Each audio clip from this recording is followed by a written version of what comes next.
Hai, selamat petang dan selamat hari Sabat semua. Selamat datang ke kebaktian Vesper Penang Adventist Hospital Church. Untuk memulakan kebaktian kita pada petang ini, mari kita nyanyikan sebuah lagu yang bertajuk Doa Mengubah Segala Sesuatu.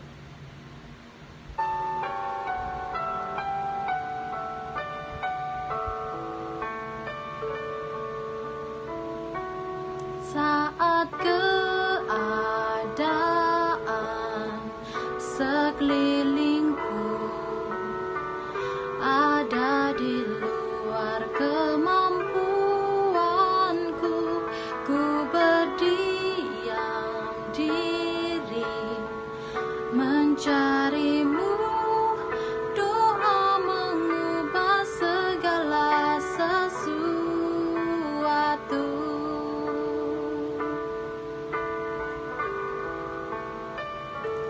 Saat kenyataan di depanku mengecewakan perasaanku, ku menutup mata memandangmu. Doa mengubah segala sesuatu.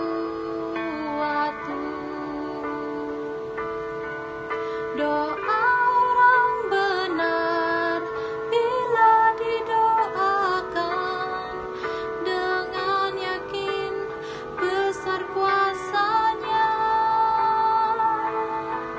dan tiap doa yang lahir dari iman berkuasa menyelamatkan.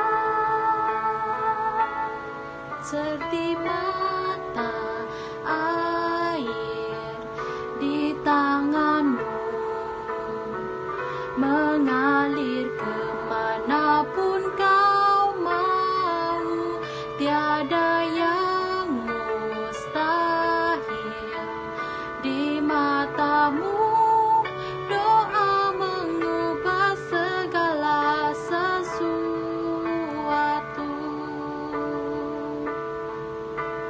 Terima kasih karena telah menyanyi bersama-sama. Sekarang mari kita nyanyikan lagu pembuka kita, yaitu Hidup Ini Adalah Kesempatan.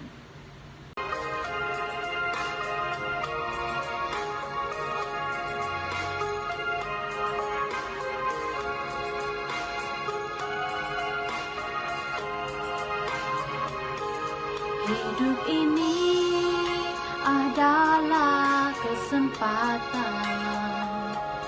Hidup ini untuk melayani Tuhan. Jangan sia-siakan waktu yang Tuhan beri. Hidup ini hanya sementara.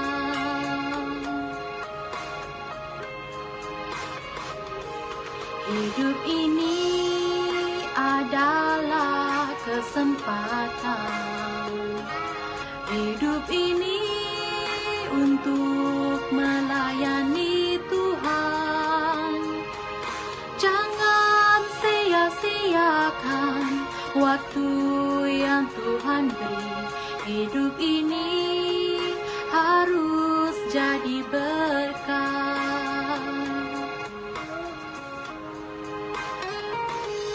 Oh Tuhan, pakailah hidupku selagi aku masih kuat. Bila saatnya nanti ku tak berdaya lagi, hidup ini sudah jadi berkat. Terima kasih karena telah menyanyi bersama-sama. Sekarang saya ingin bawa kita semua untuk berdoa. Bapa kami yang berada dalam kerajaan syurga, terima kasih Bapa atas berkat dan kasih karunia-Mu sehingga pada petang ini kami dapat berkumpul bersama-sama untuk memuji dan memuliakan nama-Mu ya Bapa. Berkatilah kami sepanjang program kami pada petang ini, Dan berkatilah kami sementara kami bersedia untuk hari Sabat-Mu keesokan harinya. Bapak, terima kasih Bapak atas segalanya. Ampunilah segala dosa dan pelanggaran kami, karena semua ini kami minta hanya dalam nama Bapa Yesus Kristus yang telah menjadi juru selamat kami semua. Amin.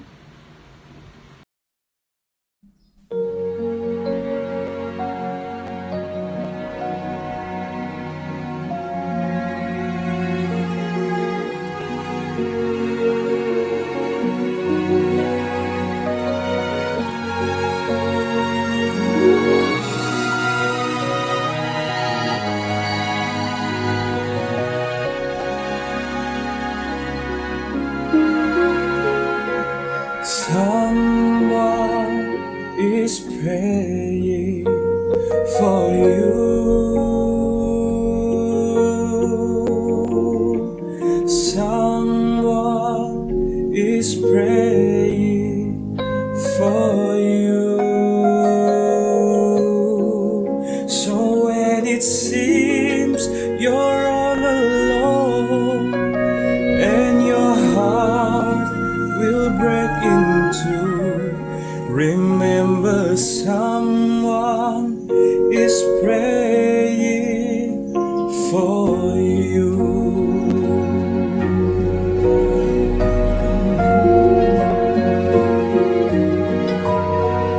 Of the crowd round together in the midst of the storm, is your ship tossed and battered? Are you weary and worn? Don't lose hope, someone's praying for you this very day. And peace be still is already on the way. Someone is praying for you. Someone is praying for you. So when it seems you're all alone and your heart will break in two, remember someone is praying for you.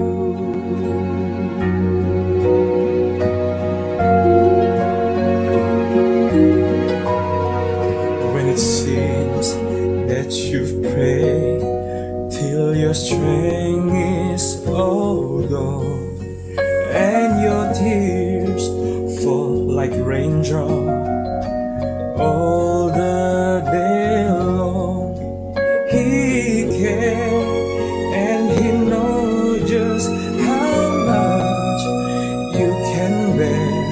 He'll speak your name to someone in prayer. Someone is praying for you. Someone is praying for you. So when it seems you're all alone and your heart will break in two, remember someone is praying for you. Remember someone is praying for you.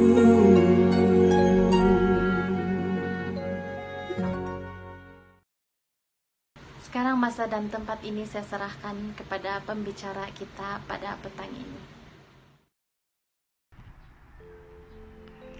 Selamat petang dan selamat hari Sabat kepada Anda semua. Dan saya pasti tidak terlalu lewat untuk saya mengucapkan selamat tahun baru 2021. Tanpa kita sadari, sudah beberapa hari kita melangkah di tahun yang baru. Pada petang ini saya akan membawakan satu renungan pendek yang saya rujuk daripada buku ini, People Like Us. Daripada buku ini menceritakan banyak watak dalam Alkitab dan bagaimana kita boleh mempelajari sesuatu daripada kehidupan mereka. Dan petang ini kita akan belajar bersama-sama mengenai Hawa. Oke, kalau saya tanyakan soalan ini, siapakah yang menyebabkan kejatuhan manusia ke dalam dosa? Apakah itu Adam ataupun Hawa? Mungkin sebelum ini kamu juga pernah mendengar soalan ini dipertanyakan, dan mungkin juga kamu mempunyai jawaban kamu sendiri. Sebelum saya teruskan, mari kita baca dalam 1 Timotius 2 ayat 13 dan 14. Saya akan bacakan di sini. Kerana Adam yang pertama dijadikan, kemudian barulah Hawa. Lagi pula bukan Adam yang tergoda, melainkan perempuan itu yang tergoda dan jatuh ke dalam dosa. Jadi adakah itu bermaksud Hawa yang bersalah? Tulisan Ellen G. White mengatakan bahwa Hawa berjalan sekeliling Taman Eden sampailah dia tiba di pohon pengetahuan baik dan jahat. Dia melakukan kesalahan karena meninggalkan suaminya. Namun boleh juga dikatakan Adam pun bersalah karena dia membiarkan istrinya, dia tidak menjaga istrinya. Dalam Kejadian 3 ayat 1 mengatakan, adapun ular adalah yang paling cerdik dari segala binatang di darat yang dijadikan oleh Tuhan Allah. Si ular itu sangat cerdik, dia menggunakan kecerdikan dia untuk memutar-belitkan kata-kata dan membuatkan Hawa jatuh ke dalam dosa. Kita teruskan pembacaan kita dalam ayat yang seterusnya. Ular itu berkata kepada perempuan itu, tentulah Allah berfirman, semua pohon di dalam taman ini jangan kamu makan buahnya, bukan? Jawab Hawa dalam ayat kedua, lalu sahut perempuan itu kepada ular itu, buah pohon-pohonan dalam taman ini boleh kami makan. Tetapi tentang buah pohon yang ada di tengah-tengah taman, Allah berfirman, jangan kamu makan ataupun raba buah itu, nanti kamu mati. Ayat yang keempat, tetapi ular itu berkata kepada perempuan itu, sekali-kali kamu tidak akan mati. Di sini si ular sudah memutarbelitkan arahan yang sudah diberikan kepada Adam dan Hawa. Dan ditambah lagi, buah daripada pohon itu kelihatannya sangat sedap, sangat enak, sedap untuk dimakan. Dan si ular juga mengatakan, kamu tidak akan mati. Bila kamu makan buah ini, kamu akan menjadi seperti Tuhan. Kamu tahu yang baik dan yang jahat.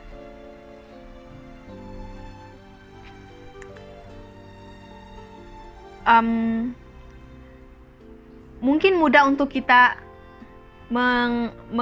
menyimpulkan bahwa si Hawa mudah betul dia tertipu, mudah tergoda. Sudah diberikan arahan jangan makan, tapi masih tergoda lalu makan buah itu. Mari kita lihat kehidupan kita sekarang. Kita ada banyak perkara di dalam dunia yang boleh menarik perhatian, yang menarik perhatian manusia, bukan? Setan menggunakan banyak perkara yang kelihatannya menyeronokkan, memberikan kita keseronokan. Itulah yang dia gunakan untuk membuatkan kita jauh meninggalkan Tuhan. Contohnya, kesibukan kita mencari uang, kesibukan kita dengan pekerjaan kita, kesibukan kita dengan hobi kita. Hobi kita mungkin membaca buku, menonton drama atau menonton movie, ataupun main video games. Bukan lagi video games kalau sekarang, main game lah. Ada banyak perkara. Kita tahu, kita pikirkan sendiri. Perkara-perkara menarik di dalam kehidupan kita yang setan gunakan untuk membawa kita lebih jauh daripada Tuhan. Membuatkan kita lupa untuk berdoa, membuatkan kita tidak minat untuk pergi ke gereja, membuatkan kita hilang minat untuk membaca Alkitab ataupun belajar Alkitab, belajar pelajaran sekolah Sabat, membuatkan kita buku ini lebih menyeronokkan daripada Sabat School Lesson. Ini dari perkara ini kita boleh lihat bahwa sebenarnya apa yang setan lakukan pada ketika itu masih berlaku pada ketika ini. Masih lagi kita alami. Jadi kalau kita lihat balik, sebenarnya apa yang berlaku kepada si Hawa itu juga sesuatu yang normal yang berlaku pada kita sekarang ini. Namun pilihan kita yang akan membuat perbezaan. Pilihan kita yang akan membuatkan satu perbezaan. Dan keseronokan ataupun sesuatu yang lebih indah yang di-offer, dipersembahkan oleh si setan ataupun si ular pada ketika itu yang membuatkan Hawa tergoda, lalu dia memakan buah itu dan dia jatuh ke dalam dosa. Pada masa yang sama, Adam dia tidak tergoda. Dia tahu yang mereka tidak seharusnya mendekati, apatah lagi menyentuh pokok tersebut. Dia tahu yang kalau dia memakan buah itu apakah akibatnya. Dia tahu semua itu. Tetapi apabila dia melihat bahwa istrinya sudah memakan buah tersebut, dia mengambil keputusan untuk turut sama memakan buah pengetahuan baik dan buah daripada pohon pengetahuan baik dan jahat. Adakah di antara kita, pernahkah kita yang kita sudah tahu bahwa itu salah, tetapi karena kita tidak mau kehilangan sesuatu, kita tidak mau sacrifice sesuatu, kita teruskan dengan keputusan yang salah. Jadi dalam cerita ini, kita boleh lihat ada dua situasi di mana Hawa dia terjatuh ke dalam dosa, dia tergoda, dia tertipu dengan tipu muslihat setan. Yang kedua Adam, dia tahu akibat, dia tahu itu salah, tetapi dia memilih untuk melanggar perintah Tuhan.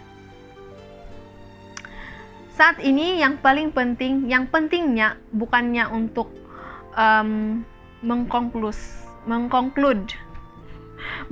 siapa yang bersalah, siapa yang menyebabkan manusia jatuh ke dalam dosa. Bukan itu yang penting, tetapi pengajaran daripada kehidupan Adam dan Hawa, daripada peristiwa di mana mereka jatuh ke dalam dosa, apakah pengajaran yang kita boleh dapat?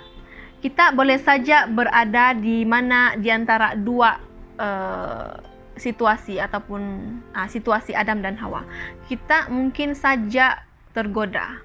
Ada masanya di mana ada perkara-perkara yang menarik kita.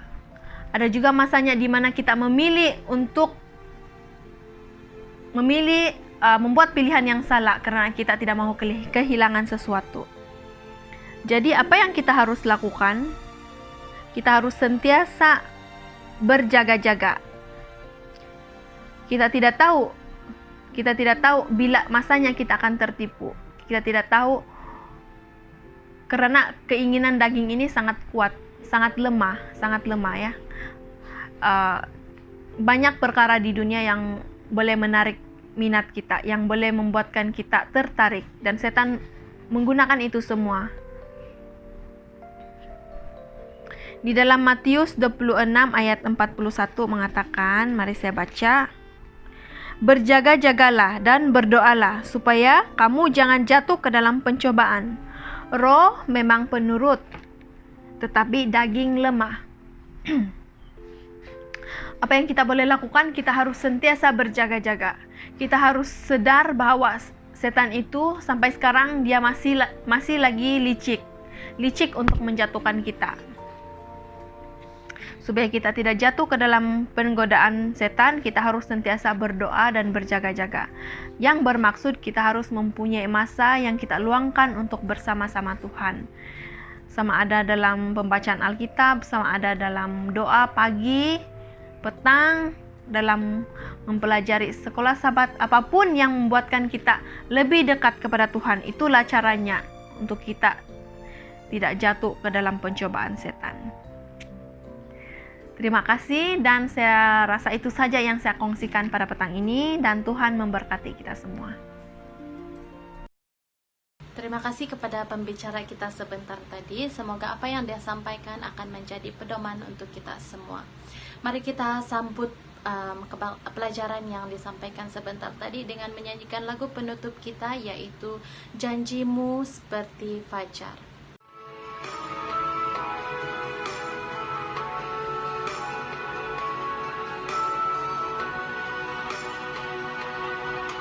Ketika ku hadapi kehidupan ini, jalan mana yang harus ku pilih? Ku tahu ku tak sanggup, ku tahu ku tak mampu.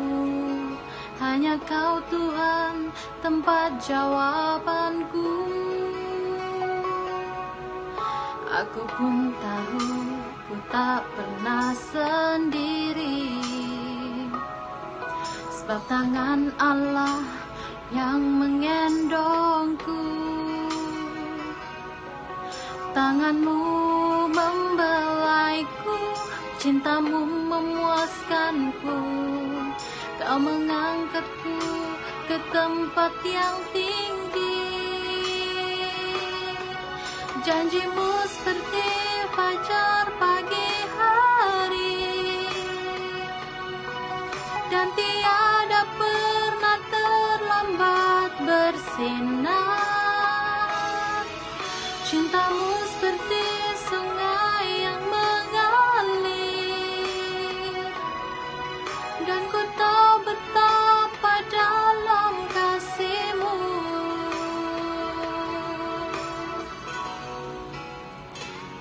Terima kasih. Sekarang kita menjemput pembicara kita untuk doa penutup. Mari kita berdoa. Bapa di syurga, terima kasih karena Engkau sudah memberikan kami satu pelajaran ataupun peringatan penting untuk sentiasa berjaga-jaga dalam apapun yang kami lakukan setiap hari, karena kami tahu bahwa setan tidak putus-putus mencoba untuk menjatuhkan kami. Bapak, kuatkan kami dan bantu kami, bimbing kami supaya kami sentiasa berada dekat dengan-Mu dalam aktiviti kami setiap hari. Biarlah Engkau yang kami letakkan pertama. Terima kasih Tuhan, ampuni dosa dan pelanggaran kami. Kami serahkan semua ini dalam nama Yesus di syurga. Amin. Terima kasih karena telah bersama-sama dengan saya sepanjang kebaktian Vesper Penang Adventist Hospital pada petang ini. Kita jumpa lagi pada kebaktian Vesper minggu depan.